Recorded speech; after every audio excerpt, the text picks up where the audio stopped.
One of the complaints that I often hear about Kedro is that in order to use the Pandas data frames, you have to do all of your calculations in memory inside of a node. That's because Kedro, out of the box, does not support lazy evaluation of your nodes. You actually have to evaluate the entire node in memory. Well, in today's video, I'm going to show you guys a little trick using a custom dataset that will allow you to do lazy evaluation of your data processing operations to save memory and allow you to operate on large data sets at a time. Asterisk with a caveat. Let's go ahead and get started. So I have here on the left a very simple data pipeline which generates data here and it creates a very big data set, quote unquote big data set, which does a transformation. Now the trick behind this transformation is that it's a group by transformation. Opening up in PyCharm here, we can see that I'm doing a group by on the date X column and then aggregating, just getting a sum. The sum just sums some random values. They really don't matter. And the cross join does a cross join between the two data sets. Now, because we are doing a group by, the truth is that we don't actually need to do the group by inside of a single Pandas data frame. This group by operation here is going to be very expensive in terms of memory. And so instead of doing the group by operation all in one go, what if instead we were to filter this big data set by each of the iterations of that date value that we want to create? And then if we were to return each of those as its own segmentations, this would reduce the memory footprint that we would be using. And so here, if you look in this io.py file, we have exactly that, this lazy partitioned data set. What it does is instead of taking a dictionary of values to write out to disk as a normal partitioned data set would, it instead takes a dictionary of callables, which will then produce the data that is to be saved to disk. And by doing this, we can create the data right when we're about to save it and then clean up the data after we have saved it. This frees up our memory and allows us to do the operation again.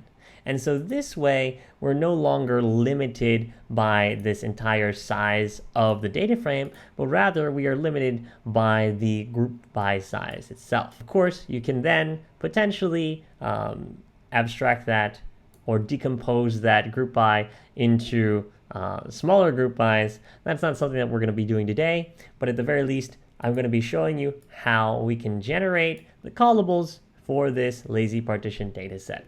So here, very simply, in order to create the callable, we need to make sure that we have the correct closure variables for our function argument.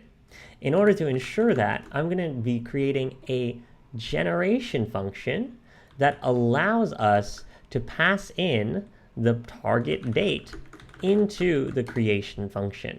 Notice here inside of the lazy partition dataset, this one does not take any argument values. So it expects all the closure values to be available inside of the function itself in order for it to generate the data. Thus, we need to make sure that we are passing the values into that function in a properly closed way. I'm going to be returning this create function, and this create function is going to do something very simple. It's going to take this big data and it's going to filter that big data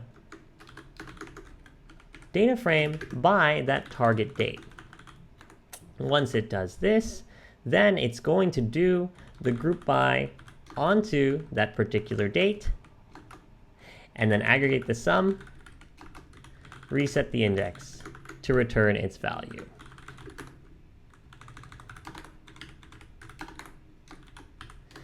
Finally, I'm going to make sure that we return that create function argument here.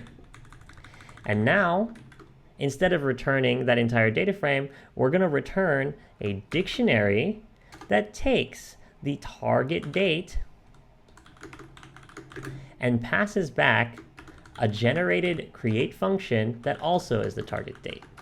And where are we getting these target dates from? These target dates are going to come directly from our original data frame.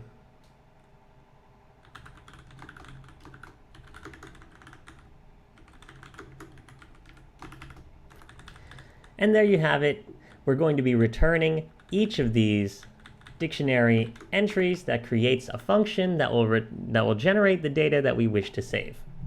All we need to do now is modify the catalog entry here to instead use our custom data set, and then change the file path.